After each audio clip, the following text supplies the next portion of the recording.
Well, I'm in the process of researching and writing on basically a history and critique of Catholic social ethics in the United States.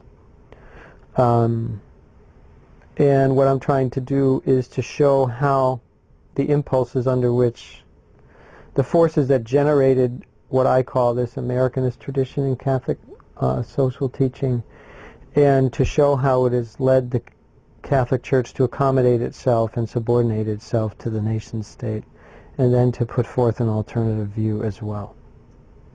So basically it's a history of Catholic social thought throughout most of the 20th century. The defining moment, as I see it, was at the time of World War I, when Catholics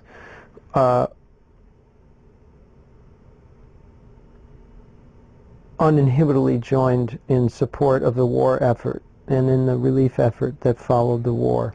This was a big thing for Catholics because there were two groups of Catholics who weren't logical or natural candidates to support the United States during the First World War.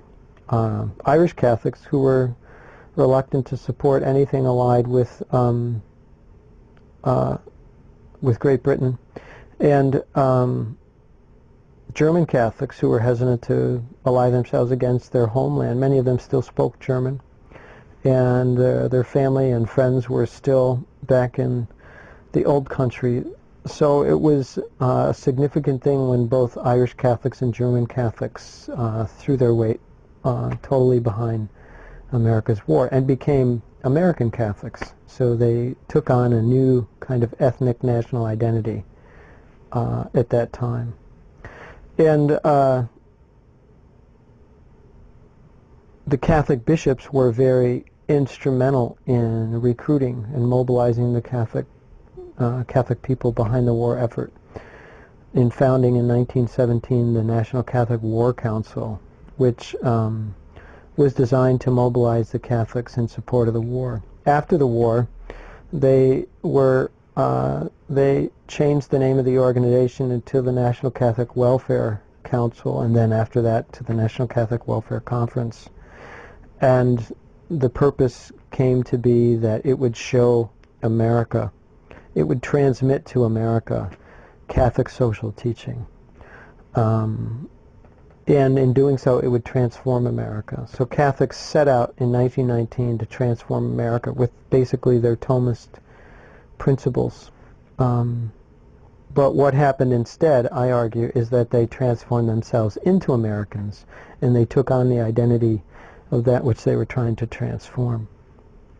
This is true with other religious groups as well, but my interest is in showing how that happened to Catholics. Basically, Catholics thought that the reason they thought they could transform America is they argued that America was a Catholic production, that it was really under the sway of medieval political theory that the founding fathers drafted the documents which led to the U.S. founding. So that unwittingly to them, Jefferson, Hamilton, Madison, various ways were writing under the sway of Augustine, Aquinas, Bellarmine, and Suarez. Now, no one but the Catholics really believed that, but the Catholics believed it very strongly, and they still do in some respects. And this became a way for them to invent in America where Catholics could be at home. And so that's kind of the intellectual, and historians and political theorists work to show that America, the United States of America, was founded by Catholics, starting with Columbus and right up until 1917, the war, and then afterwards. And in one way or another, what is at the heart of this effort is a kind of scenario in which the United States, the nation, is in crisis, and Catholics will rescue the nation from the crisis. And this is what they thought in 1919. And it's what they thought in the 40s and 50s, and it's what they think now, too. You can tease out the continuities in this. So what I argue is that, in one way or another, amid all the changes, Catholic social teaching in the United States has remained remarkably stable over the course of a century. and hasn't changed all that much at all.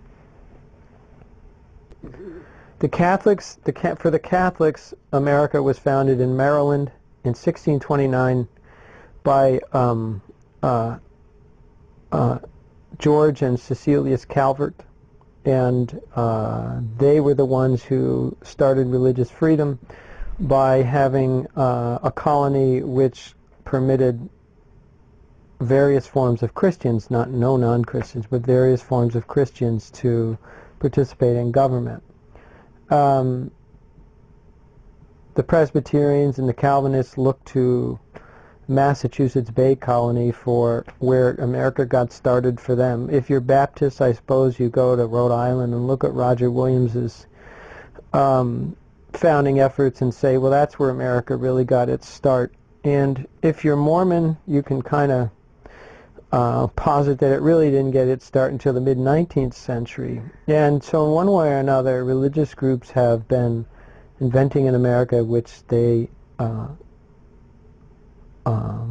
feel perfectly at home in, and then suggesting that this is the real America. And I think in many ways you could say that America is precisely the project which recruits all these different parties to construct narratives of how they fit. I mean, there's even articles now on how the Iroquois, like people are doing work now to show how the Iroquois were the original embodiment of democratic principles. I mean, a conquered people. So it's quite amazing the way this discourse works.